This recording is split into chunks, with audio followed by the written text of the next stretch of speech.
ലോകം കണ്ട ആദ്യ വിപ്ലവകാരിയാണ് ബുദ്ധൻ.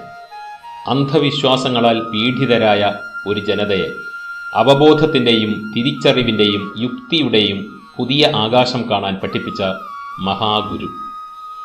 ചരിത്രപരമായി ബുദ്ധൻ അദ്ദേഹം പ്രചരിപ്പിച്ച ധർമ്മത്തിൻ്റെ മൂർത്തീഭാവമാണ്. പറഞ്ഞ വാക്കുകളെല്ലാം ബുദ്ധൻ പ്രവർത്തിച്ചു കാണിച്ചു.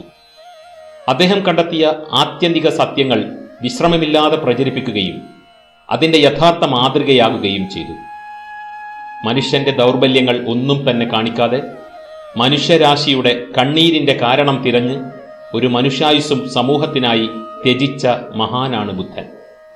ലോകം കണ്ടതിൽ വെച്ച് ഏറ്റവും മഹത്തായ വിജ്ഞാനം, അനുകമ്പ, ധാർമ്മികത തുടങ്ങിയവ പ്രചരിപ്പിച്ചതാണ് ബുദ്ധന്റെ ഗുണങ്ങളായി ലോകം കാണുന്നത്.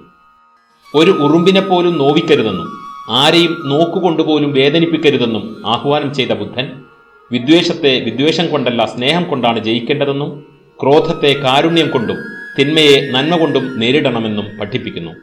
നമ്മുടെ അറിവിൻ്റെ ലോകത്തിനപ്പുറത്തും എണ്ണാൻ കഴിയാത്തത്ര സത്യങ്ങളുണ്ടെന്ന് അദ്ദേഹം നമ്മെ ബോധ്യപ്പെടുത്തുന്നു.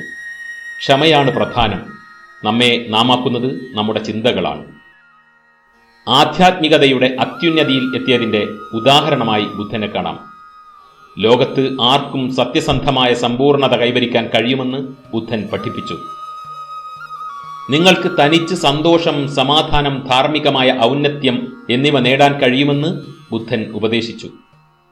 ശരിയായ രീതിയിൽ ശീലിച്ചാൽ താൻ നേടിയ ബോധോദയം നിങ്ങൾക്കും കൈവരിക്കാൻ കഴിയുമെന്ന് ബുദ്ധൻ തൻ്റെ അനുയായികളോട് പറഞ്ഞു. മതങ്ങളുടെ വ്യവസ്ഥാപിതമായ നിർവചനത്തിനും അപ്പുറത്താണ് ബുദ്ധമതം. അത് ബുദ്ധിപരമായ സംശയങ്ങളെ പ്രോത്സാഹിപ്പിക്കുന്നു.